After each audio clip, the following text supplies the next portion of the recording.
Locked On Podcast Network presents Locked On Sports Today. The Florida Panthers had a chance to close out the Stanley Cup on Tuesday. They wouldn't blow their chance again, right? Also, how do the 49ers move forward with Brandon Aiyuk now that he's divulging behind-the-scenes details?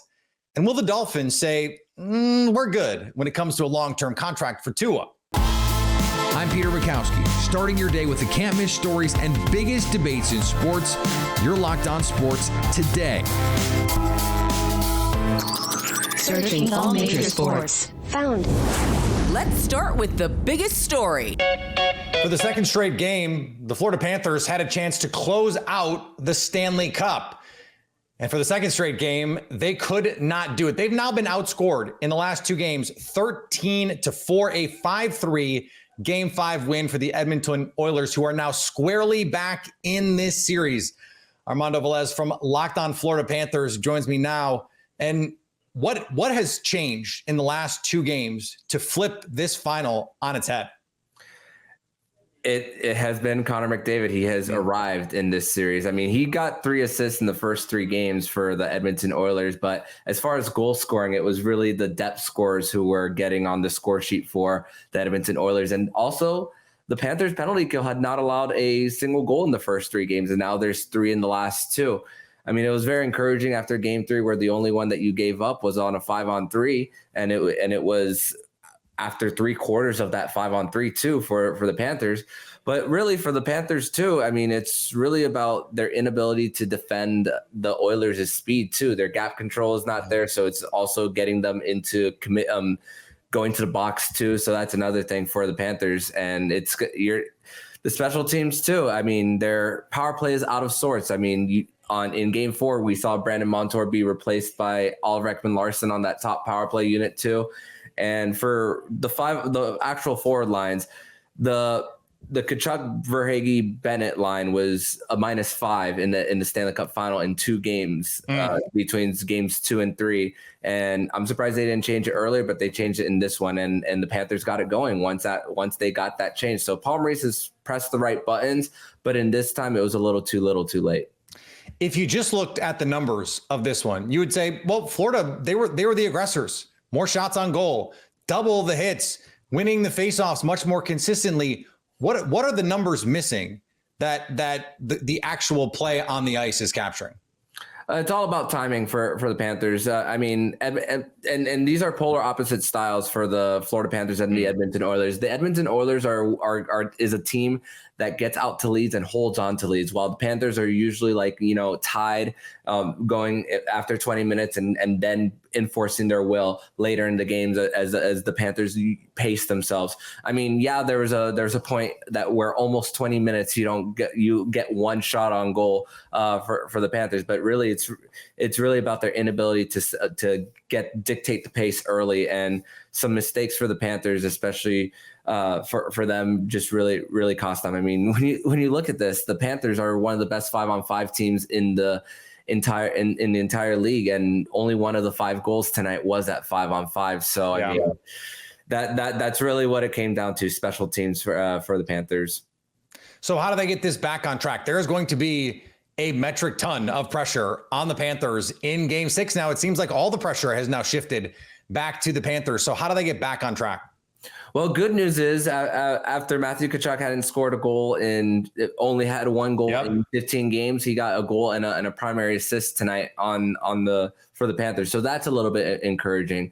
And Paul Maurice, for him, whenever he talks about whenever he talks about the team's game, about how things can carry over. I know momentum doesn't necessarily go from game to game, but if we see this kind of finish for the Florida Panthers, I know they won't have last change going into Edmonton, but if we see how they can get aggressive on the forecheck and also get pucks in deep, and also force the Edmonton Oilers to be under duress and win their puck battles in their own zone, that could be a formula for the Panthers to still find a way to win this series. Because going into Game 4, it was 4 chances to win 1.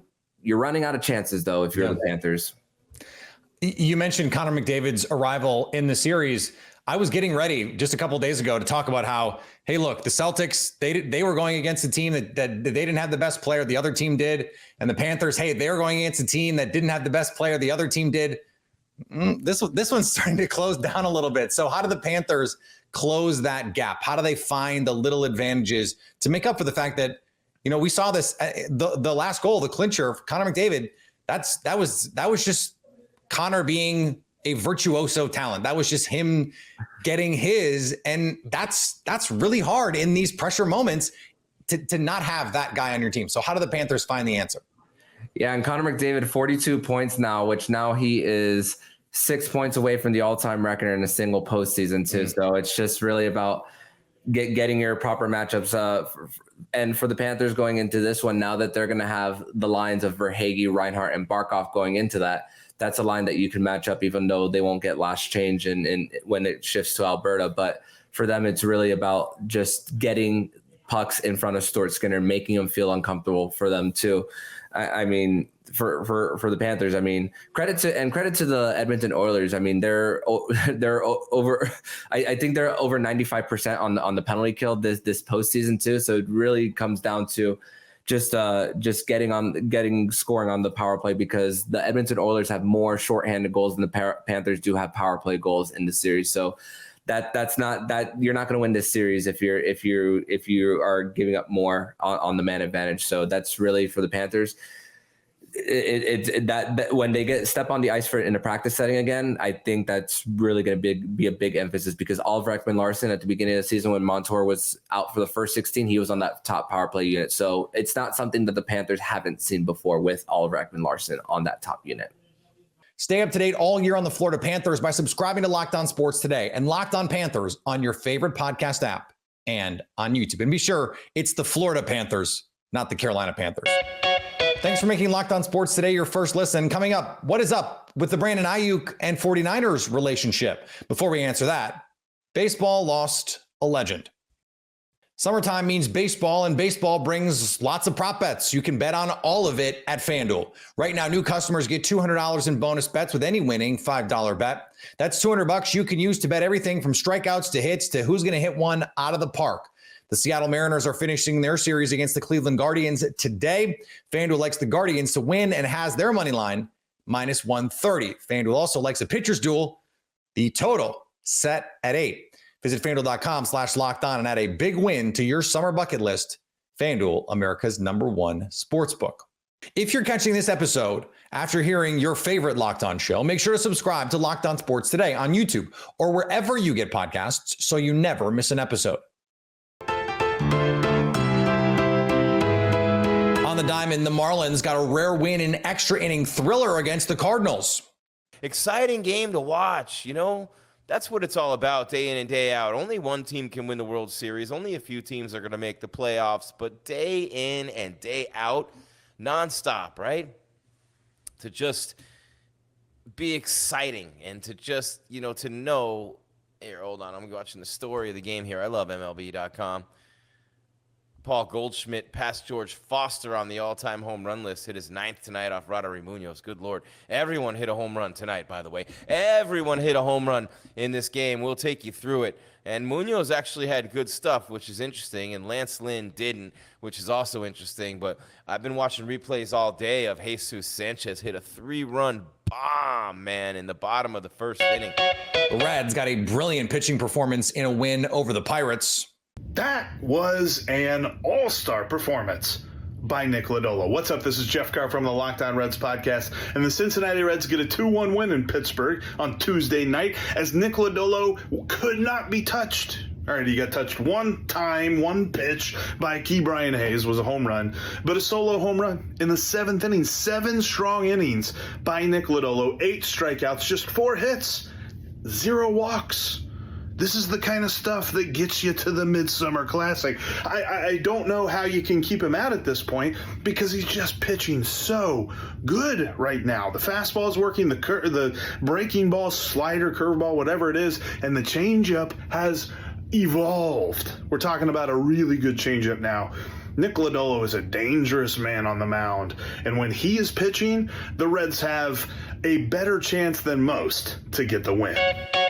And in NFL offseason news, the Browns are happy with where Deshaun Watson is in his recovery. While making an appearance on NFL Network's The Insider, Browns GM Andrew Berry said he's really champing at the bit to take the governor off, so to speak. Watson threw every other day during the offseason workout program as he continued his rehab from surgery to replace a displaced fracture to the glenoid in his throwing shoulder. Suffice it to say, he was hurt bad. The injury forced Watson to miss the final 9 games of the 2023 season, including the playoffs. Watson progressed to participating in 7-on-7 drills during mandatory minicamp, but hasn't been cleared to fully practice yet. Could the San Francisco 49ers really not want Brandon Aiyuk back? So there's multiple angles to this. The first angle is we go through this every offseason. I mentioned all the names, the guys that weren't signed yet on June 17th. We saw the social media stuff with Deebo Samuel a couple years ago. This is not new. This is not like, I remember going through this last year and the year before, Croc, and saying the same thing. Don't hate the player, hate the game.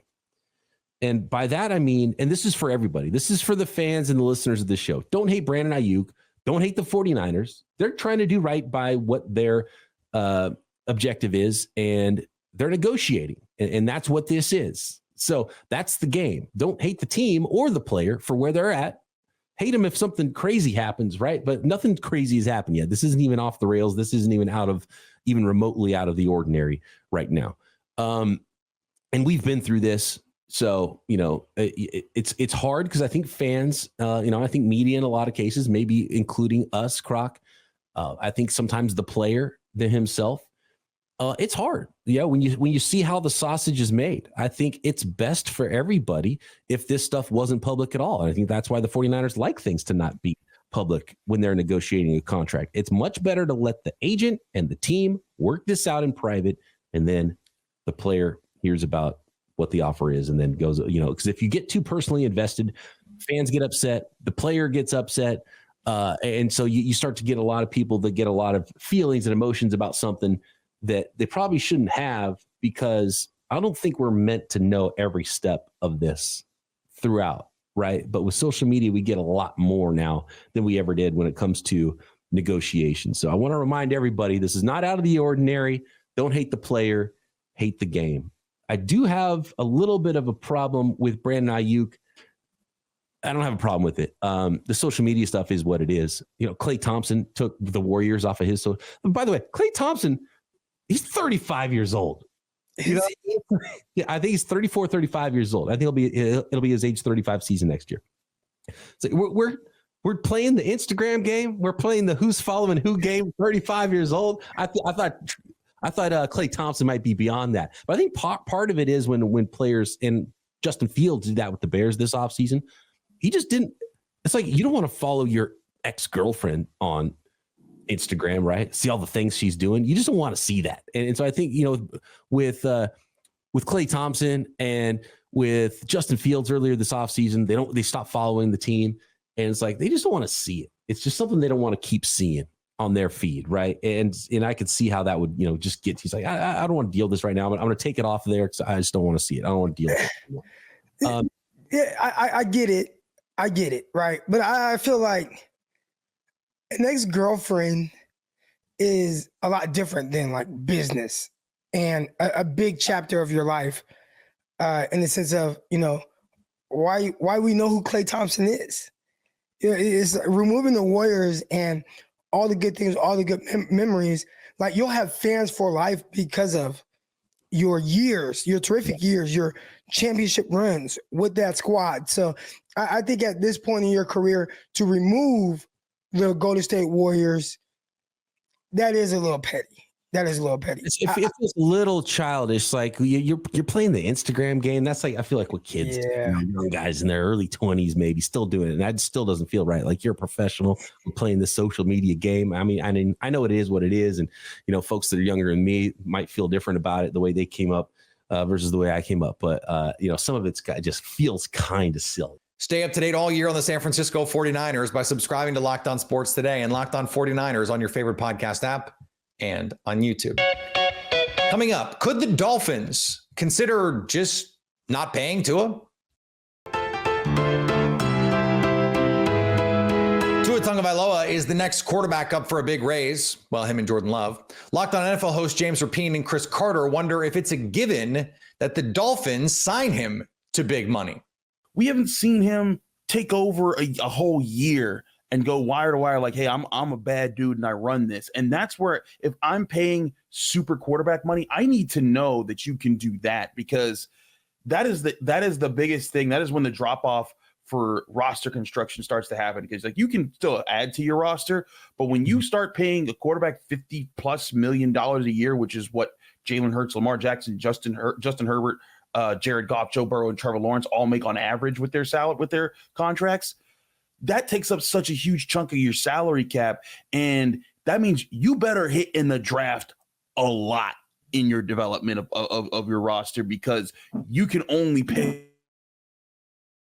to even out your roster. Yeah, I agree with you. And I think what's going to happen, and I don't know when, I think the Vikings already did this to a degree. And there are going to be other teams that do this, that say, we're good. We're not going to tag you. We're not going to try to negotiate a long-term deal. And that's, the Vikings could have, we're good. We're going to pay Justin. We have Jordan Addison. We paid TJ Hawkinson. That's our core. We're going to go get a young rookie, and get a quarterback on a rookie deal. I think there will be teams that do that. Will not shock me if the Dolphins do that with Tua. The question is always, what are the options? I can think of at least one big-time quarterback who might be available next year if the Dolphins just let this play out. Would Dak Prescott love to go to Miami, play for Mike McDaniel, throw to Tyreek Hill and Jalen Waddle, and hand the ball to Devon Achane and Raheem Mostert? That seems like a pretty good deal.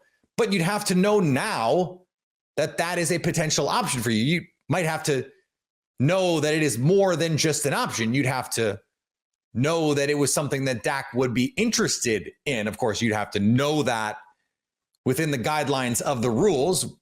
The Dolphins have run afoul of this in the past in their chase for Tom Brady. So we know they're not afraid to color outside the lines if they want, if they feel they need to.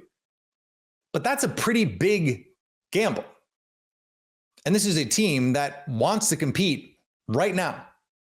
So are you willing to take that risk? That would be why you would try to sign a long-term extension, because you just feel like, well, what are my options? What are my options?